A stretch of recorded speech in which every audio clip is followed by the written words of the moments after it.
What's up guys, CJ here and welcome back to another all-new Hybrid News Now.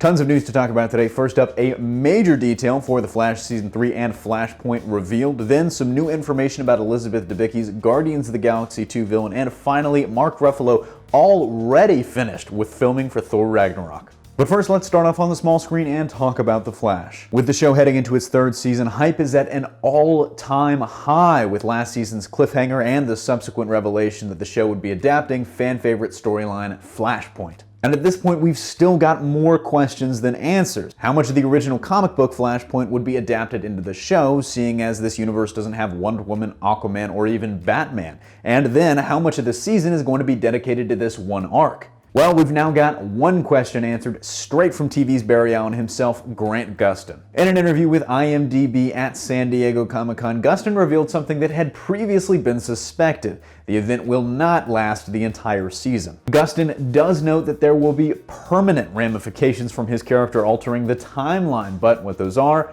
remain to be seen. So in my opinion, that's just a little bit of a bummer. I mean, I was one of those people that wanted a massive season and CW spanning Flashpoint event, but it seems like it's only going to be The Flash, and it seems like it's only going to last a few episodes. Common question of the day here, how long do you think Flashpoint's going to stick around? Just the one premiere episode, or 2 or 3, or even longer than that? In the full interview, there's also more information about Barry's motivation for changing the timeline, seeing as that was kind of glossed over in the Season 2 finale to be explained later. But for that full interview, click the link in the description below. And in our second story of the day, we have some new details about Elizabeth Debicki's character in Guardians of the Galaxy 2. She'll be playing Aisha, aka Kismet, aka Her, as was confirmed at San Diego Comic-Con, and will be the villain of the movie. But she too sat down for an SDCC interview, this one with Collider, and gave us our first details about her character. Aisha in this film is the leader of the Sovereign People, who Debicki describes as an incredible race that we haven't seen in this universe yet. She calls on the Guardians, who after the events of the first film are very well known, to fight an interstellar battle for her, because as Debicki says, her character just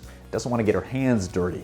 But her relationship with the team shifts very quickly. And this is already a little bit of a departure for the character of Aisha from the comics. Originally, she was created by scientists to be this perfect being, their second attempt after Adam Warlock, and not the leader of some separate race, though I'll be interested to see if they somehow connect that back to her original origin. So let me know what you think about those changes in the comment section down below. But in our last story of the day, Mark Ruffalo is already done with filming for Thor Ragnarok. This comes as a bit of a surprise, seeing as the film just began production a little under a month ago on July 4th, but given some pictures that we've gotten from the Australian set, it seems that a lot of the Asgardian sets are still under construction, so those portions of the film probably haven't been shot yet. This also seems to point at a smaller role for the Hulk in the film than some were initially afraid of, if Ruffalo could film all of his scenes in just about 3 weeks, more or less. But it does kind of make sense. If previous plot leaks are accurate, the Planet Hulk storyline won't come into play until the second act, and so Hulk wouldn't appear until the end of the second act anyways. So let me know in the comment section down below, what do you think of this? Are you bummed about the smallish role for the not-so-jolly Green Giant, or are you glad he didn't take up more space? That'll do it for this HNN though. Thanks for watching. Don't forget to smash that like if you like what you saw, subscribe for more great content every single day, and consider supporting us on Patreon for access to all sorts of exclusive goodies. Signing off, this is CJ,